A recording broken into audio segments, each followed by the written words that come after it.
The 1950s were a decade of experimentation in British motoring. The war was over, the factories were running, and some manufacturers, filled with post-war optimism, decided to try things that had never been tried before. Some of those experiments were brilliant, others were bizarre, and a handful were so fundamentally wrong that the owners who bought them spent years regretting the decision. Today on UK Car Vault, we are counting down 10 of the weirdest British cars that owners regretted buying in the 1950s. And by the time we reach number 1, you will meet a car so completely misconceived that calling it a mistake is the kindest thing anyone ever said about it. Let's begin. At number 10, the Berkeley Sports SA 322, produced by Berkeley Coachwork in Biggleswade from 1956. A tiny fiberglass sports car that looked like it had been designed by someone who had never quite decided what they were building. Berkeley came from caravan manufacturing. The fiberglass construction was genuinely light, but the 322cc two-stroke engine produced performance that made the word modest feel extravagant. The smell and sound of a two-stroke reminded occupants constantly that they were in something unconventional. The three-wheeler layout added a handling dimension that required permanent driver awareness.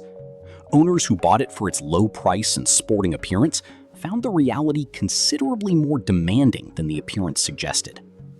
A car that asked a great deal and offered relatively little in return. At number 9, the Bond Minicar Mark C, produced by Sharp's Commercials in Preston from 1952. An update on the original minicar that improved almost nothing that needed improving and left everything that needed fixing exactly as it was. The 197cc Villiers engine was a marginal improvement on earlier versions. The single front wheel and the complete absence of a reverse gear on early examples remained firmly in place. Maneuvering in tight spaces required the driver to physically lift the front of the car, an activity that attracted attention from bystanders that owners found difficult to enjoy. The fiberglass body offered weather protection that required optimism to appreciate. The handling in anything other than a straight line demanded a level of concentration that most drivers found exhausting over any meaningful distance. Owners who had hoped the Mark C represented a genuine step forward discovered that the step had been considerably smaller than advertised. A car that tested patience, dignity, and the goodwill of everyone who witnessed it in operation. At number 8, the Wrightcraft Scooter car. Something between a fairground ride and a road vehicle, and not entirely convincing as either.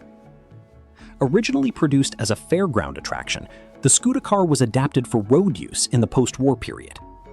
The single-cylinder engine measured performance in walking speeds rather than motoring ones. The tiny body offered weather protection that was theoretical rather than practical. The curious looks from other road users were initially amusing. Over time, they became something owners preferred to avoid entirely. The Scooter car is remembered as a curiosity. In the 1950s, it was a curiosity that some people had actually paid money for, and then quietly sold to someone else as quickly as a buyer could be found. At number 7, the Turner Sports, produced by Turner Sports Cars in Wolverhampton from 1951. A small sports car with genuine ambition and inconsistent execution in almost equal measure. Jack Turner designed it with real engineering thought. Lightweight fiberglass body, various engine options. A genuine attempt at a budget British sports car for road and track. But Turner was a tiny operation. Build quality reflected those limitations. Components from various suppliers did not always work together harmoniously. Reliability was inconsistent in ways that owners who used their cars hard found particularly frustrating. Loving the concept and living with the reality turned out to be two very different experiences. At number 6, the Kleinschnitger F125, a German-designed microcar assembled in Britain in the early 1950s. A vehicle so minimal in its conception that describing it as a car required a significant act of generosity. The 125cc engine produced performance that made other economy cars of the era feel powerful and sophisticated. The open body offered no weather protection whatsoever, a design decision that British conditions exposed as a serious oversight within approximately the first 5 minutes of ownership. The single seat meant the Kleinschnitger carried one person. Just one. In a country where car ownership meant family mobility, a single-seat vehicle required owners to explain their purchase to every family member who had been expecting a lift. Owners attracted by the extraordinary economy figures found that economy came at a cost measured not in money, but in dignity. The Kleinschnitger F125 was remembered by almost everyone who encountered one as one of the most embarrassing automotive decisions of the entire decade. At number 5, the Nobel 200. Produced briefly in the late 1950s. A microcar so small that describing it as compact would be a generous overstatement. The Nobel was a licensed version of the German Fulda-Mobile, designed for a country with very different post-war conditions than Britain. Transplanted to British roads, its limitations became considerably more apparent. The 191cc engine produced performance that made other economy cars feel powerful.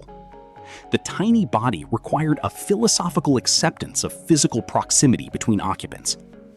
Owners who bought it for urban use and then needed it for anything beyond urban use discovered its boundaries quickly and uncomfortably. The Nobel was a car for very specific circumstances. Those circumstances rarely matched British family life. At number 4, the Coronet. Produced in denim from 1957 to 1960, a three-wheeled coupe that attempted to bring style and sophistication to the economy car market and achieved neither convincingly. The fiberglass body had pretensions toward elegance. The two-cylinder Excelsior engine had no pretensions whatsoever.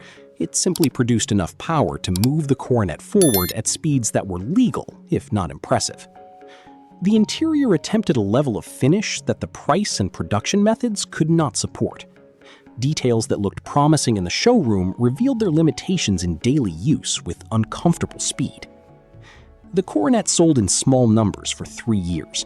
Most of the people who owned one were not entirely sorry to see it go. At number 3, the Isetta Bubble Car. Assembled under license and produced in Britain from 1957, a vehicle that became one of the most recognizable cars of the late 1950s, though not always for reasons its owners would have chosen.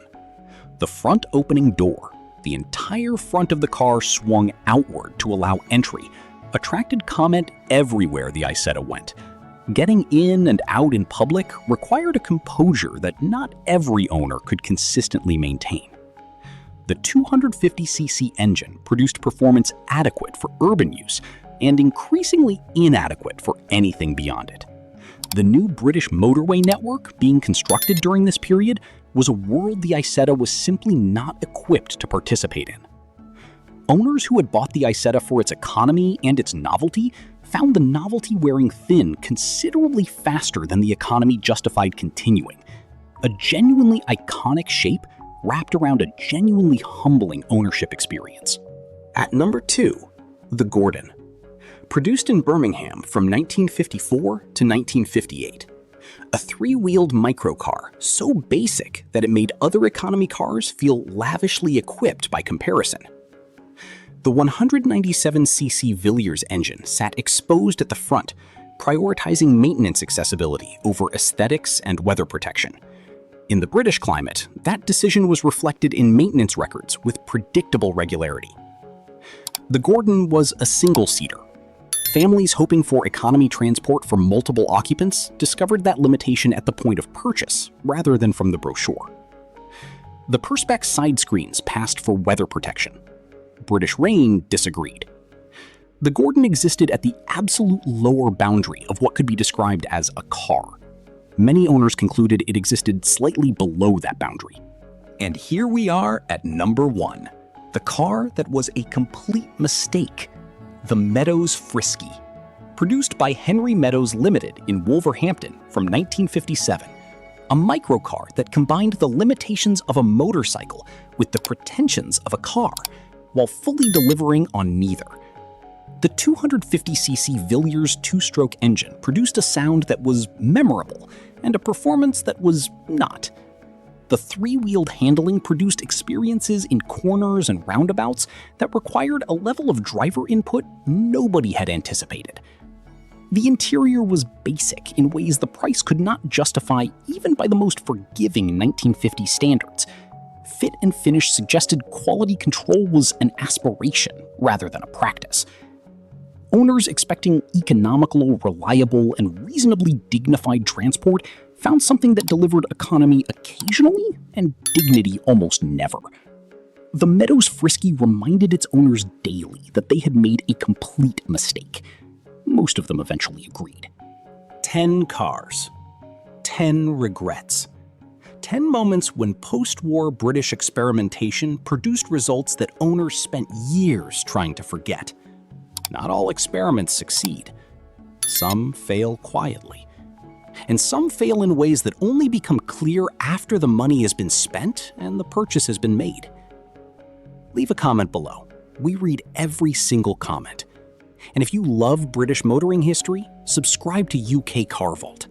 We'll keep telling the stories worth remembering.